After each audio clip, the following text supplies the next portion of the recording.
এবার বাংলার মালভূমিতে দেখা পেলাম বিরল প্রজাতির সাদা মিশরীয় পদ্ম বা মিশরীয় জল লিলি, বিজ্ঞানীরা যাকে ডাকেন নিমফিয়া অ্যালবা নামে।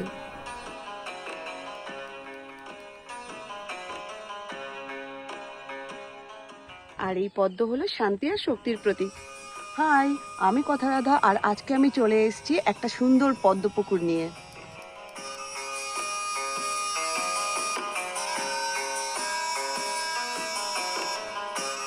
বসন্ত তো চলে গেছে, আর আমাদেরকে অবাক বিস্ময়ে ভরিয়ে দিল এই গ্রীষ্মকালীন সাদা পদ্ম।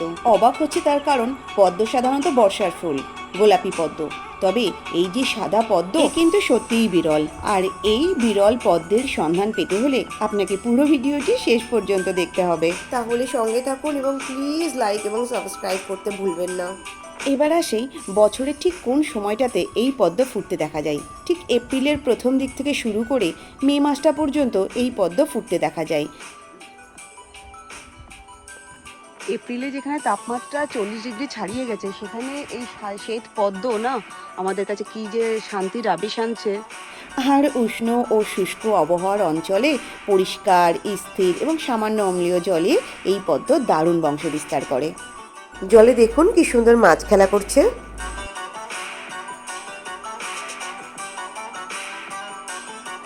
শুষ্ক মৌসুমে প্রায় 100 বছরেরও বেশি টিকে থাকার ব্যতিক্রমী ক্ষমতা রয়েছে এদের।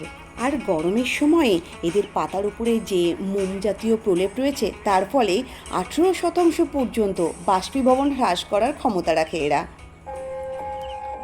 তবে কথায় আছে না, যে যত সুন্দর সে ততই ভয়ঙ্কর।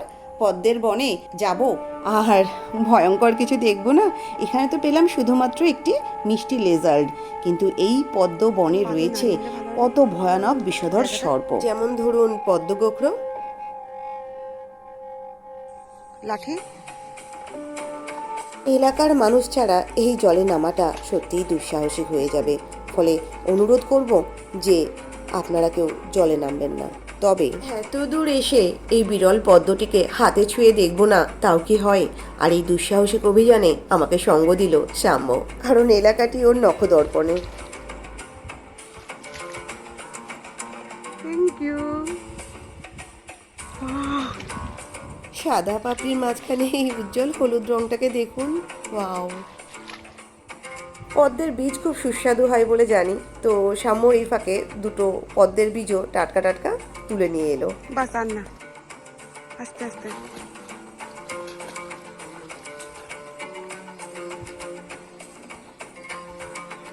Thank you. তবে জলের বাইরে ফুলগুলি মুহূর্তে সতেজতা হারায়। এবার জেনে নেব এই বিরল প্রজাতির মিশরীয় পদ্মের গুণাগুণ। প্রাচীন মিশরীয়রা এই ফুল থেকে সুগন্ধি বের করত, যা কিনা এখনো বহাল আছে। পদ্ম এক কথায় সম্মান, স্বাস্থ্য, সৌভাগ্য এবং দীর্ঘজীবনের প্রতীক। তবে প্রাচীন মিশরে একটা কথা বেশ প্রচলিত ছিল যে মৃতকে উজ্জীবিত করতে এই পদ্ম নাকি ব্যবহার করা হতো। প্রাচীন মিশরে জীবন ও মৃত্যু পরবর্তী অধ্যায়ের প্রস্তুতি হিসেবে সমাধিতে পদ্মের চিত্র অঙ্কন করা হতো। মৃত ব্যক্তি সেই পদ্ম ধরে আছেন বা গন্ধ নিচ্ছেন।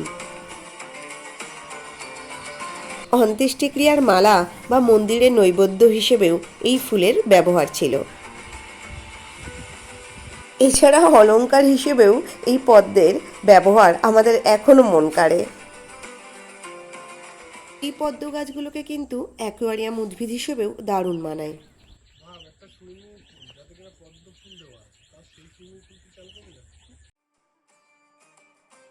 একটা অবাক করা তথ্য হলো যে আমাদের দেশে কিন্তু দুর্ভিক্ষের সময় এই পদ্মের বীজগুলোকে খাদ্য হিসেবে ব্যবহার করা হতো।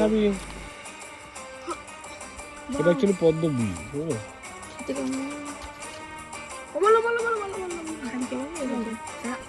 হ্যাঁ এইটাই তো, এইটা হ্যাঁ হইতো। এগুলো বিক্রিও হতো পুরুলিয়াতে, আমরা ছোটবেলায় খেয়েছি। কেমন টেস্ট?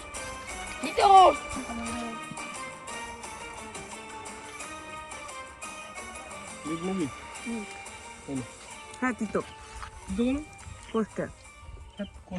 আর এত সমস্ত কাণ্ড কারখানার জন্য এই শ্বেত পদ্ম মিশরের জাতীয় ফুল। এবার আসি স্থানটির ঠিকানা সম্পর্কে। পুরুলিয়া স্টেশন থেকে মাত্র 40 কিলোমিটার দূরে পুঞ্চা থানার অন্তর্গত ঘোলপুর গ্রামের ধোবা বাঁধ।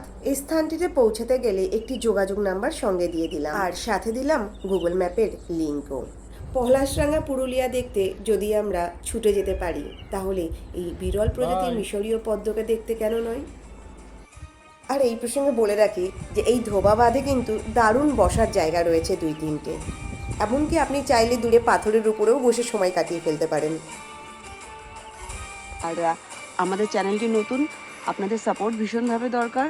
প্লিজ লাইক এবং সাবস্ক্রাইব করে দেবেন এবং ভালো লাগলে বন্ধুদের সাথে শেয়ার করে নেবেন।